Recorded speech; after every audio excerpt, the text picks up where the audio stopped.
Welcome to part 2 of the topic libido. If you haven't watched part 1 yet, click on the link in the description box below. Okay, let's now answer the most frequently asked questions on libido.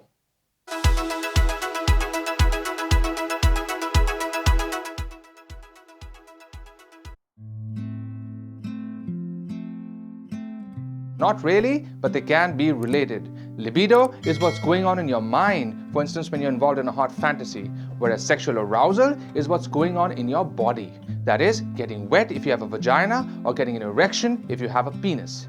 Now, the confusion comes in because libido and sexual arousal often rise and dip together, but they aren't always connected.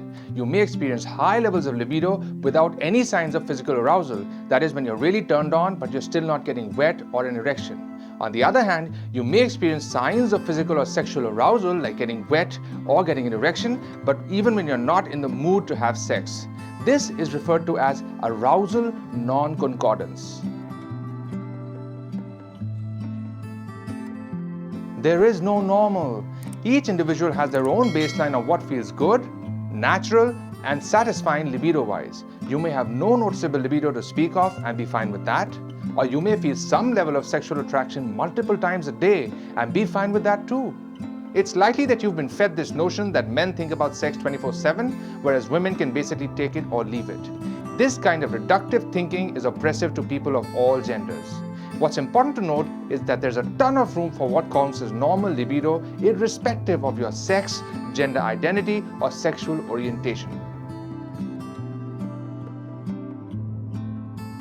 Extremely. If you're human, you're going to have fluctuations in your libido. Remember, libido doesn't just depend on your genetics. It depends on your relationship status, your work life, your physical health, your sleep, and also your mental health. This is called sexual desire discrepancy and is not inherently a problem. Think about how you and your partner likely need and desire different amounts of food, sleep, and exercise. However, it can cause relationship tension if one of the partners begins to blame the other partner for what he or she perceives to be too high or too low a libido. For instance, you're asking your partner, "What's wrong with you? You never want to have sex with me." Or, "What's wrong with you? You always want to have sex with me."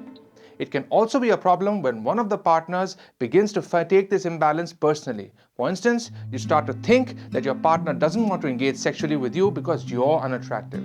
Now, couples with sexual desire discrepancies need to talk it out. They need to talk about these things in detail, find a middle ground, and also find ways other than sex to satisfy their intimate needs. Yes, your libido can be too high or too low depending on whether it's persistently deviating from your norm or bothering you in some way or the other. Compulsive sexual behavior disorder only became a recognized entity in the mental health field in 2018. Called nymphomania in women and satyriasis in men, the signs of sexual compulsions will often include sexual behavior that is interfering with other aspects of your life, such as your health, work, relationships, etc., feeling dependent on your sexual behavior, being secretive about your sexual behavior, inability to control or stop your sexual behavior, using sex as a way to escape from problems such as depression, loneliness, anxiety, anger, and stress, and also having difficulty in forming and maintaining stable, healthy relationships because of your sexual behavior. Besides this, certain drugs can also send your libido into overdrive. This mostly includes stimulants such as crystal meth, cocaine, ecstasy, PCP, or even excessive amounts of caffeine. Also, for some people with bipolar disorder, in their manic episodes, there's a significant elevation of mood, and with that elevation of mood comes a very high libido. This can result in reckless, irresponsible, and even unprotected sex with strangers or prostitutes. Stress, anxiety, and exhaustion can have a major impact on your sex drive. A person whose sex drive has plummeted may also be experiencing low libido due to clinical depression, which can sap a lot of pleasure from normally enjoyable activities. Also, when you have depression and you're trying to mentally get ready for sex, you may have trouble getting physically aroused or even reaching an orgasm. And that's because of the chemical imbalance in the brain with clinical depression that makes it difficult for brain cells to coordinate proper blood flow to the sex organs. As part of relationship-related issues, a low libido can be the result of being in a long-term relationship and becoming overfamiliar with your partner, loss of sexual attraction, poor communication, lack of trust between the partners, and unresolved conflicts and frequent arguments amongst the partners. Talking about drugs and alcohol, consumption of large quantities of alcohol for long periods of time can lead to a loss of sexual desire. So it's not a good idea to drink too much. Men and women are advised to keep their alcohol consumption at all times below 14 alcohol units per week, although the best idea is to not have alcohol at all. And also, any substance that reduces the blood flow to the sex organs, such as smoking, is counterproductive. Drug misuse is also linked to a loss of libido, and that's because too much time is spent on procuring the drug than anything else by the drug user.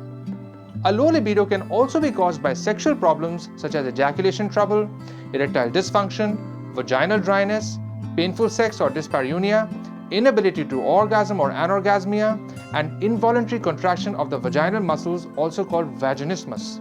Now, in addition to the physical discomfort, these sexual problems also cause distress to the person at the very thought of sex, further reducing libido. Age can also affect libido, with falling sex hormones just before, during, and after menopause in women, and gradually falling sex hormones in men with age.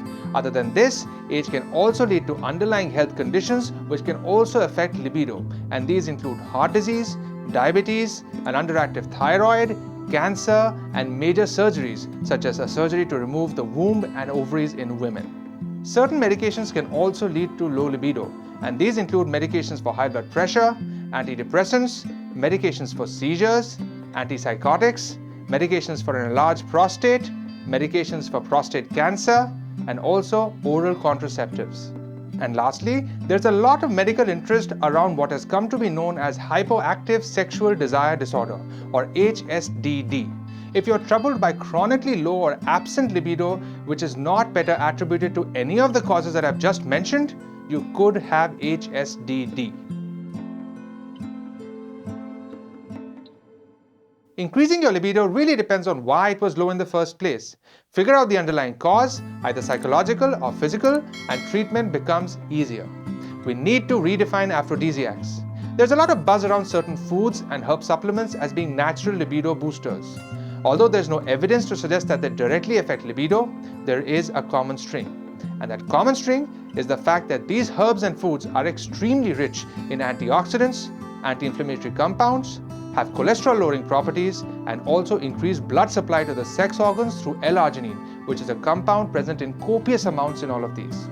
If you're looking for specifics, just look at the Mediterranean diet. In addition, herb supplements with similar properties will be prescribed to you by your healthcare professional. They will most likely benefit you simply because of the fact that they're so healthy for you. When it comes to medications, testosterone therapy has shown great promise in men because there's a direct correlation between low testosterone levels and low libido. For premenopausal women, the FDA has recently approved 2 drugs. The first drug is a drug called flibanserin. It's an oral medication which is taken once daily at night. And the other drug is the drug called bremelanotide, which is an injection, usually injected in the belly or the thigh just under the skin, about 40 minutes prior to anticipated sexual activity. Bremelanotide is taken up to a maximum of 8 doses per month. Remember that these drugs are not FDA approved for postmenopausal women. If you want to know more about these drugs, it's always best to consult your gynecologist or urologist for the same. In addition to other symptoms, dryness and shrinking of the vagina are some of the hallmark signs of genitourinary syndrome of menopause, or the GSM. This makes sex uncomfortable and in turn reduces libido. GSM is caused by hormonal imbalances that happen at the time of menopause, and by that logic, any hormonal therapy that relieves the symptoms of GSM will improve libido. Hormonal therapies include estrogen, which comes in a variety of forms like tablets, sprays, gels, patches, and even creams. Prasterone, which is a vaginal insert containing the compound dihydroepiandrosterone. Or spemifene, which is a tablet for women who have moderate symptoms of GSM. And lastly, testosterone, which is sometimes used in women with a lagging libido, although its use is highly controversial. Okay, so this brings me to the end of the video. I hope I've been able to answer most of your queries. Thank you for watching this video till the end. I'll see you soon with another one. Take care of yourselves.